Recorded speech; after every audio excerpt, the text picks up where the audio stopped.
Alright, so this would be the monthly payment formula is, again, if you're borrowing this amount of money, this is how much you're going to pay, and so on. The companion to go with that is sort of taking the formula and sort of flipping it. And instead of figuring out your monthly payment, suppose you know what your monthly payment is. And again, a lot of times this is how you figure out how much you can afford a house or a car. You figure out, well, how much can I afford to make monthly payments? What can I budget, right? This is sort of when you're doing your budgeting. So I can budget this much of money every month. So if I can budget that much money every month, how much can I borrow? So basically, how expensive of a car can I afford? That's sort of the question we're answering here. And so it's the other formula under the installment loans. It's the second one here. It's just flipping it around. All right, it's taking the monthly payments times the compounding interest rate and the number of months of the interest rate and figuring out total amount that you can borrow. Right, that's what it's doing. So it's taking the previous one and sort of flipping it around. It is different. You'll notice that it's different because that's what we're doing and we're solving for. And so this one's solving for the loan amount, the amount that you can take out on your loan. All right, so example, suppose that I figured out that I have enough income that I can afford to make a 310, but that's it. So my budget is I can make every month $310 in a monthly payment. All right, a credit union, suppose I went, and you can look this up. You can either go into your credit union or whatever, or you can do this through the car place. So it's probably better to do it first through your bank or credit union and figure out how expensive of a car you can get. All right, so suppose that I talk to my finance people at my bank, and they would be willing to give me a 6-year, which again, 5 to 6 years is about typical for cars, with an APR of 3.9%, which again means my rate's a little high than what it should be, but it's still not bad. Or anything less than 4% is a pretty good APR. How expensive car? What's my biggest loan I can take? All right, if I'm going to do 6 years and I'm going to make payments of $310 every year. And again, you don't take that times the 6 years because you're going to end up paying back more than you borrowed.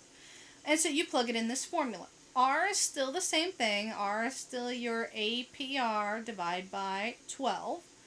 And APR is your 0.039 as a decimal divided by 12. And again, doesn't come out nicely. Leave that exact. T is the number of pay periods. In this case, is the number of months. And so for 6 years, you're going to make monthly payments. So T comes out to 72 months. So you're going to pay it back in 72 months, which is 6 years. Alright, so you plug it into the formula, and you're very careful when you do. Again, you have to leave the R exact, so your loan amount, the amount borrowed, your loan. Up top is your payments, so 310 is your payments times, and again, you have to have parentheses. There's 2 sets here. It's even written like that in the formula. 1 plus the R, 0.039, divided by 12, raised to the 72 minus 1. That was what was in the denominator of the previous example, right? Because we're flipping this around.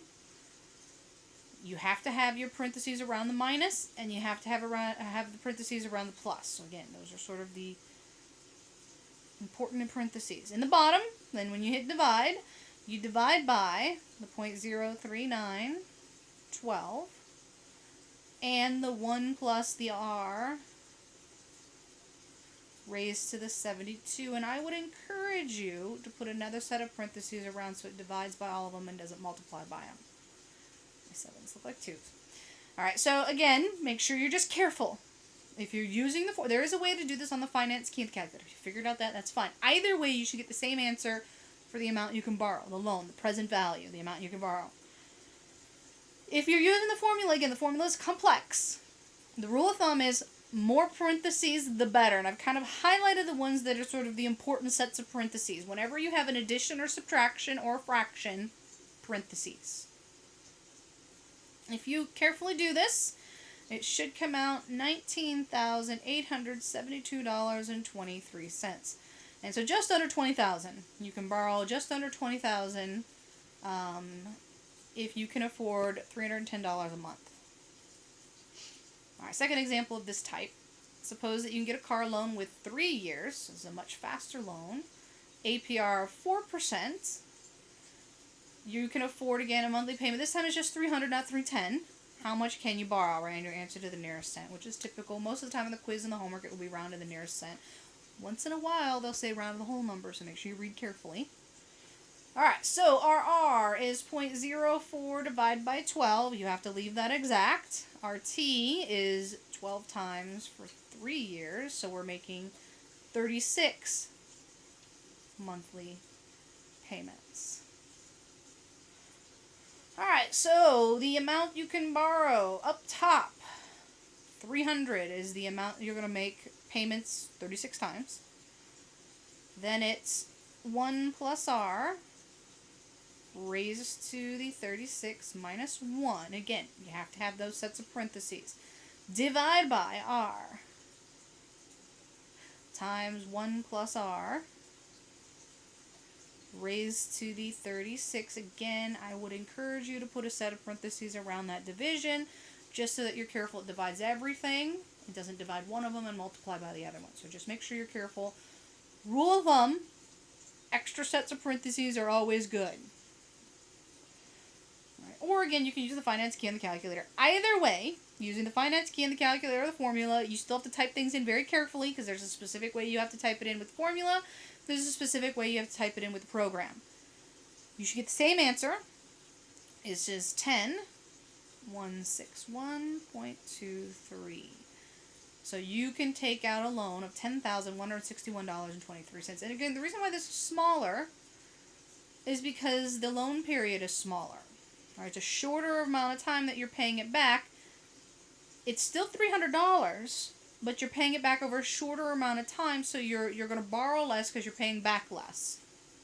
All right, so you can borrow $10,000 in this case. Alright, we'll stop there. We'll pick up the next set of notes in the next video.